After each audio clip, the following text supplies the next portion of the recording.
We're living in culturally challenging and complex times. It seems like almost daily someone does or says something culturally unacceptable that costs them their career or damages the organization they work for, or both. We're also living in exciting times in which professionals equipped with the cultural skills to lead diverse groups of people can enjoy high levels of influence. Cultural mastery will help your team members to increase their influence and protect themselves from committing cultural mistakes that could derail their career or damage your organizational brand. Cultural mastery was born out of my own experience with cultural conflict. My father, Pablo, was one of 27 siblings from Puerto Rico. My mother, Phyllis, was an orphan from Kentucky. The two families were like the Hatfields and McCoyas. Cultural mastery creates internal transformation while also teaching the skill set of connecting, creating, and collaborating with people of diverse cultures. In the first two stages of education and engagement, we learn to culturally connect.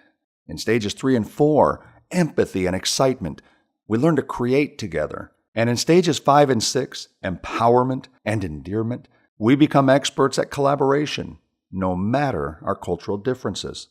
You'll agree if we have the wrong goals, we'll get the wrong results. Well, culturally, we have the wrong goals. Cultural mastery recalibrates those goals. Rather than cultural sensitivity, let's develop cultural skill. Sensitivity implies pain, and perhaps we're already too sensitive about cultural matters. And rather than seeking cultural competency, let's pursue cultural mastery. I mean, who wants to be competent? The most concerning and perhaps damning cultural goal we have is cultural tolerance. Do we really want to grit our teeth at each other and just get by? Instead of cultural tolerance, let's aspire to cultural endearment. Let's learn to love one another. You see, when people are endeared to one another, they'll sacrifice together for the common good and thus collaborate at the highest levels.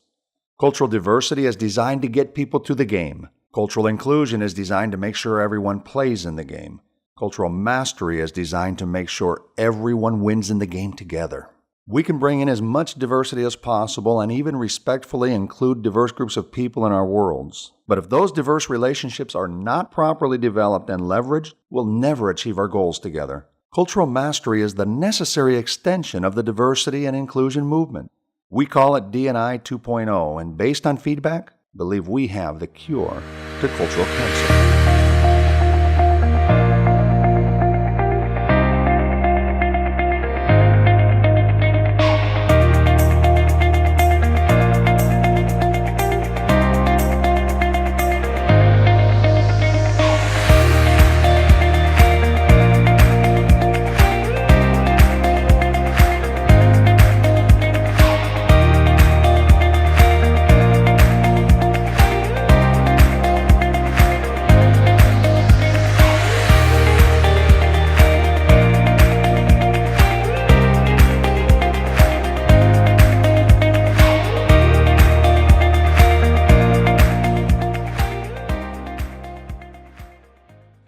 Cultural mastery experiences are culturally and vocationally relevant.